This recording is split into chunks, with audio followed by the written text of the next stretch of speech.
องค์การพุทธศาสนาสัมพันธ์ลาวแขวงสวรรณเขตสำเร็จกองประชุมใหญ่ครั้งที่7และแต่งตั้งพระอาจารย์ญาทานมหาสมบูรณ์สิริปัญโย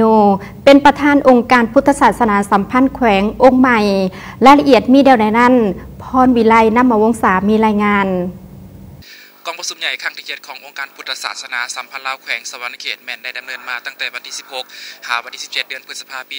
2016ซึ่งก็มีคณะพระสงฆ์จากทางพระและต่างแขวงเข้าร่วมและนอกจากนี้แล้วก็ยังมีคณะการนำขันแขวงซึ่งนำโดยฐานสันติภาพพรหมวิหารกรรมการศูนย์กลางพรรคเลขาพรรคแขวงเจ้าแขวงสวรรณเขตก็ได้เข้าร่วมในกองประชุมใหญ่ครั้งนี้ด้วย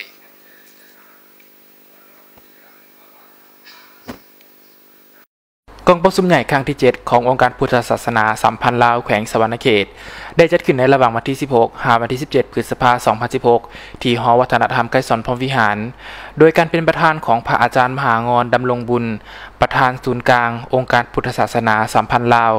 ทั้งเป็นผู้ชี้นำเวียกงานองค์การพุทธศาสนาสัมพันธ์แขวงสวรรณเขตมีประธานองค์การพุทธศาสนาสัมพันธ์ลาว7แขวงและ15เมืองในแขวงสวรรณเขตเข้าร่วมและมีการนำของแขวงนำโดยฐานสันติภาพพรหมวิหารกรรมการศูนย์กลางพรรคเลขาพรรคแขวงเจ้าแขวงสวรรณเขตพร้อมด้วยคณะก็ได้เข้าร่วมในกองประชุมแม่นได้มีการสรุปคืนเวียกงานการเคลื่อนไหวในระยะ5 ปีผ่านมาและทิศทาง5 ปีต่อหน้าซึ่งองค์การพุทธศาสนาสัมพันธ์ลาวแขวงสวรรณเขตมีเขตการปกครอง14เมืองและ1เมืองเป้าหมายมีวัดทั้งหมด810แห่งมีวัดห้าง90แห่งมีโรงเรียนสงฆ์ทั้งหมด10แห่งมีคณะองค์การพุทธศาสนาสัมพันธ์ลาวแขวง17องค์และเมืองมี104องค์มีพระสงฆ์สามเณรทั้งหมด 3,500 องค์แม่ขาว120ตนในระยะผ่านมาคณะองค์การพุทธศาสนาสัมพันธ์ลาวแขวงได้เอาใจใส่ปกปักรักษาวัฒนธรรมฮีตของประเพณีวัตถุบูชาต่างๆของชาติก็คือของแขวงและยังมีการเผยแผ่หลักศีลธรรมกรรมฐานหลักธรรมคำสอนต่างๆลงไปเผยแผ่ให้ชาวพุทธศาสนิกชนออกตนญาติโยมบรรดาเผ่าภายในแขวงและเมืองอย่างกว้างขวางเป็นต้นในเขตการเข้าพรรษางานบุญสมโภชพระและงานบุญประเพณีต่างๆนอกจากนั้นก็ยังได้มีการช่วยเหลือสังคมเป็นต้นการประกอบส่วนสร้างสรรค์พัฒนาและอื่นๆเพื่อสืบต่อในการปกปักรักษาวัฒนธรรมฮีตของประเพณีและเผยแผ่ศาสนาในกองประชุมยังได้มีการผ่านมาตรฐานเงื่อนไขของพระสงฆ์ที่สมควรจะคัดเลือกเป็นองค์การพุทธศาสนาสัมพันธ์ลาวแขวงโดยผ่านการคัดเลือกเห็นดีจากคณะสุดเก่าและก็ได้ผ่านมติตกลงของประธานศูนย์กลางองค์การพุทธศาสนาสัมพันธ์ลาว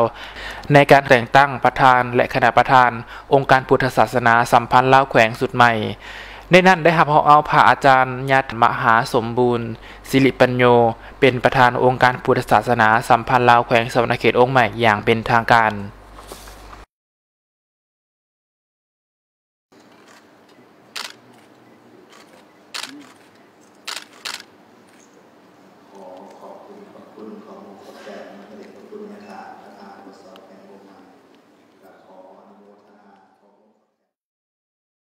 กองประชุมใหญ่ครั้งที่7ในครั้งนี้นอกจากจะได้สรุปงานต่างๆที่ผ่านมาแล้วก็ยังได้เลือกเอาคณะบริหารงานขององค์การพุทธศาสนาสัมพันธ์ลาวสุดใหม่